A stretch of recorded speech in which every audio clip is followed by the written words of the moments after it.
Namaskaram to all the AAPI members in United States and my greetings and blessings for your virtual summit that you're having.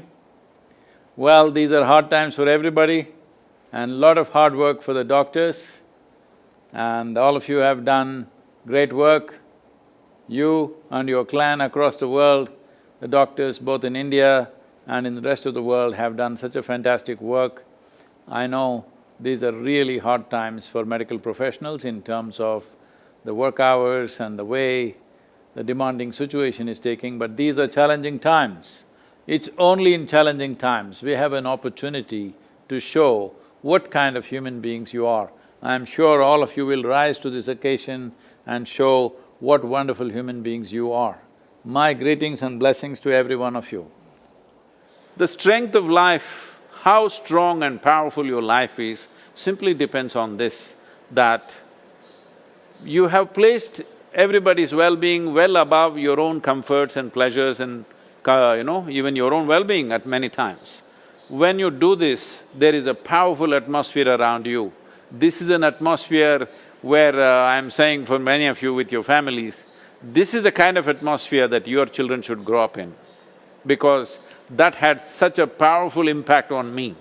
And I'm sure that will have such a powerful impact on your children, especially at a time like this. You displaying that you're placing everybody's well-being way above your own, I think is going to be the greatest influence that you have on your children and the people around you. Above all, the nation is in huge appreciation of what the medical personnel are doing right now, and it will definitely have a huge impact on the nation itself. This itself should be a great strength for you, that what you're doing is beyond yourself. In the yogic sciences, there are various things one can do to enhance one's immune system. In terms of practices, which are hard to teach right now, but we have put out a simple, powerful process called Simha Kriya, which the video of which very simple to do, we'll send it to you so that you can put it out to your doctors and nurses. This is a kind of process. One thing is it'll boost the immune system. Another thing is it involves your breath in a certain way. Suppose you start doing it today, after a week's time, if you find some difficulty in doing it, you clearly know you have some respiratory stuff even before other symptoms show up. Even before other symptoms with which you normally medically recognize, even before that you will see you will not be able to do the practice the moment there is some kind of a respiratory cause. This viral being a very respiratory related thing, it'll be very useful if you're doing the practice every day, twice a day, it'll boost the immune system, but at the same time, it will tell you it's like a gauge. If you suddenly can't do it one day, you know there is something wrong with your function of your respiratory system. It is… and also one more thing is, right now for all the medical personnel, doctors and nurses, we are offering inner engineering online free of cost. So anybody can log in and do this, the platform has been set up for this purpose. Normally, this internationally what we offer, it costs about $150 per person, but this is being offered free for all the doctors and nurses. This will also help because this is about the way you think and way you feel. You can bring a certain amount of balance and control by doing the inner engineering online program. I request all the doctors and nurses to make use of it, it's free of cost. And there are also other processes on our app one can make use of to bring balance. But about boosting the immune system, I'm saying bringing balance and bringing a sense of exuberance in the system is very vital for boosting immune system. I don't know how allopathic system of medicine looks at it, but in the yogic system, we always see the most important thing for you to get healthy is that you are exuberant and joyful in the way you are. So, for this purpose, there are many aspects, and when it comes to food, the simple thing that we do when we see that we are exposed to infections when we're traveling, if we see there are viral infections or influenza going on, Uh, all these years of my visits to United States, I don't catch influenza when it's running rampantly all over. The simple thing is just this: hot water, a little bit of honey, little bit of turmeric, and if it is possible, some pudina or coriander in it a little bit. And every 3 hours if you drink it, respiratory infections won't happen to you because first they have a tendency… I'm sorry I'm saying all this to the doctors but this is how we understand. If I am wrong, please point it out. We believe that all these infections first lodge themselves in your throat and then they go into the respiratory tract. But if you drink these substances, warm water with honey, turmeric and coriander or pudina, then that goes into the stomach bag and there they are not very effective, they can't cause much damage to you. So like this, every 3 hours if you… those of you who are in the hospitals like this, if the hospital itself can provide that, it'll be great. Right now, this is what we are doing to all the police personnel and the medical personnel in our region. We are providing them what is called as Nilavembu Kashayam, which works very well. We did this across Tamil Nadu when the dengue fever was on, it made a big difference. These kind of things can be done to boost the immune system. In all the hospitals, if it is kept there with warm water and this, that medical personnel can drink every few hours instead of drinking just plain water. If they just drink this as a part of their thing, I think it will definitely help. It has helped me from the… I'm just telling you grandmother stuff, not medical stuff, okay? But it's worked. It worked for my grandmother, it worked for me. Sadhguruji, I'm going to take you to Chicago now, and I'm pleased to introduce Dr. Suresh Reddy, who is the president of AAPI, American Association of Physicians of Indian Origin. He is a Osmania Medical College graduate.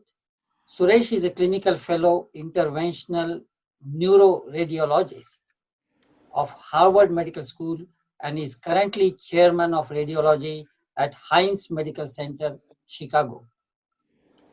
He was awarded 4 times the Teacher of the Year award by residents and students of Harvard Medical School. He makes significant contribution to the community, including educating on stroke management and prevention of childhood obesity. Suresh, go ahead. Namaskaram, Sadhguruji. It's an honor and pleasure. I am able to join you today. And I met you for the first time last year in Atlanta at our convention, and it was one of my best and very enlightening moments. Thank you again for accepting to join you today. So, I have a question today. The only way I would have given that award to my teachers is that they let me off from the class. What did you do? No, like Harvard medical students are very, very dedicated and motivated. So, thank you, sir. Thank you. There's 2 parts to this question. This is about social distancing and wearing PPE. As you know, some people in this world are not taking this seriously, whereas some are taking it extremely seriously. So a person like me who takes this seriously, it bothers me, I become anxious and my stress level hits the rooftop when somebody comes to me very close without a mask, no social distancing. Yesterday, 2 handymen came into my house and they were not wearing masks. They were coming very close to me and I felt very anxious. And there is a second part to this question, physical proximity, like especially the families, grandparents, grandkids, mother and newborn. When one is infected, they cannot do this hugging or kissing or physical proximity. So how do we handle these 2 sides of the coin? We have come to times when you can only blow kisses, all right? This is a discipline we have to exercise. Well, I don't know, it may not be in place, but I will try to make it brief for you. In the yogic traditions, always keeping physical distance has been very vital.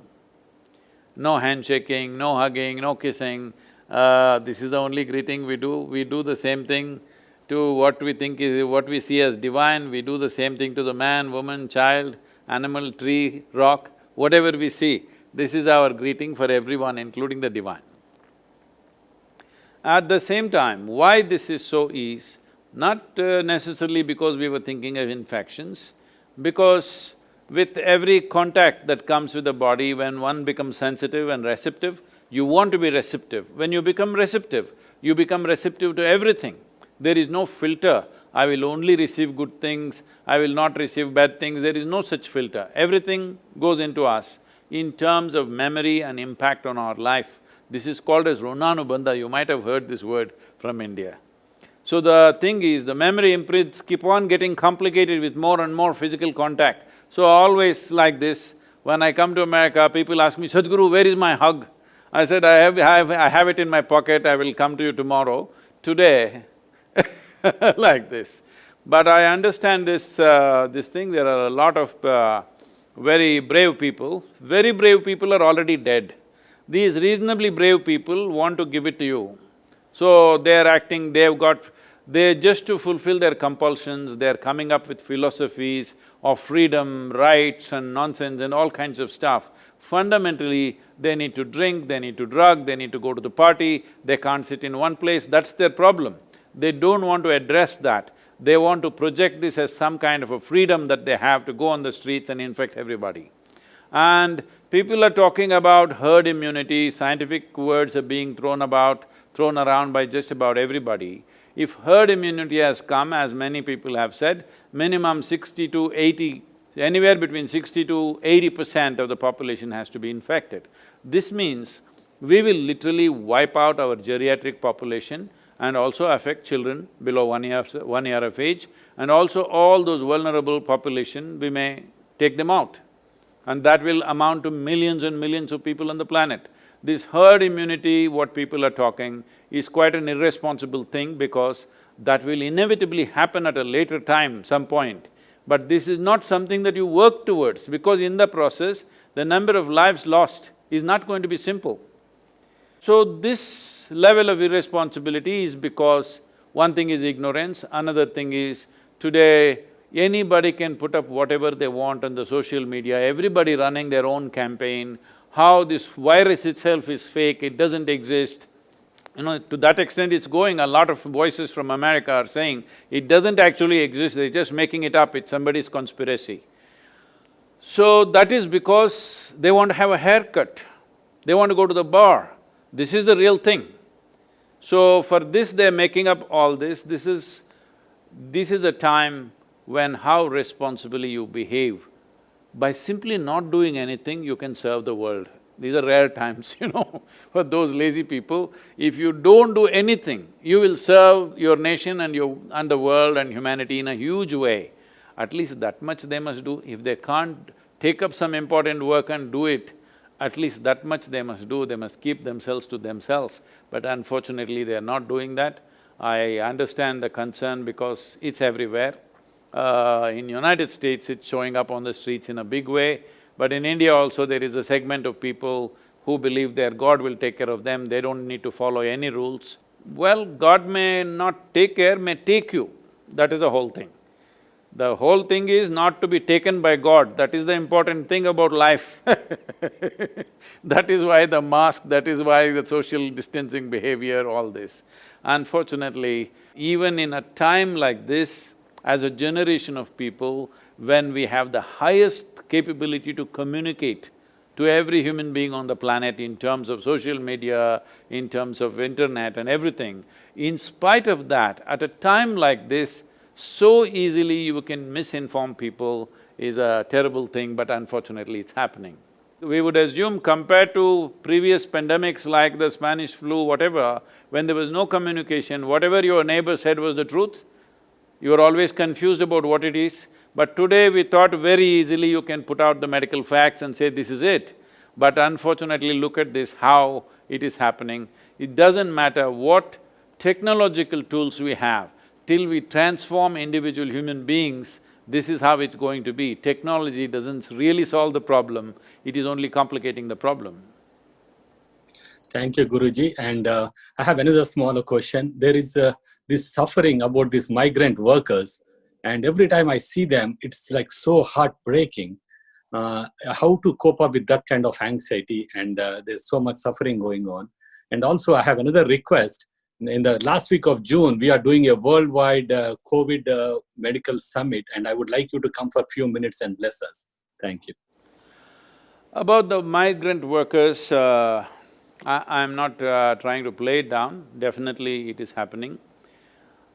But we need to understand, if the government did not bring the lockdown suddenly without informing people, it would not have worked because people would have moved in a big way. So they had to bring it down, it has to be like a surprise element, that it had to just come in like that so that people stay where they are. But initially we thought it's 15 days, we thought people will manage, somehow we will provide food and do things, for which massive efforts have been made, but the numbers are so huge. But at the same time, this concern about migrant workers right now is simply because cameras are on them for the first time. These people who are walking just with a bag, which is their whole possession, a child and a bag is the entire possessions of their life. So you must understand how they were living in the city. Their life in the city was not any better than this walk on the highway. I want you to understand, it's that bad. So nobody saw that because no cameras went there. Now suddenly cameras are there. There is also a problem because the extension of this lockdown kept on increasing according to the needs. Every time they're studying the situation and going on increasing, a certain panic spread, and there are also people spreading that panic. There are people who are actually actively want to see a crisis evolve in the country. Those people are also there, creating fear among those people. See, right now the best thing even for the migrant worker would be just to stay put where he is. That would be the best thing. Over 85% of India's COVID cases are only in 13 cities. And from these cities, people are going all over the country back to their villages, which is a terrible thing to do right now.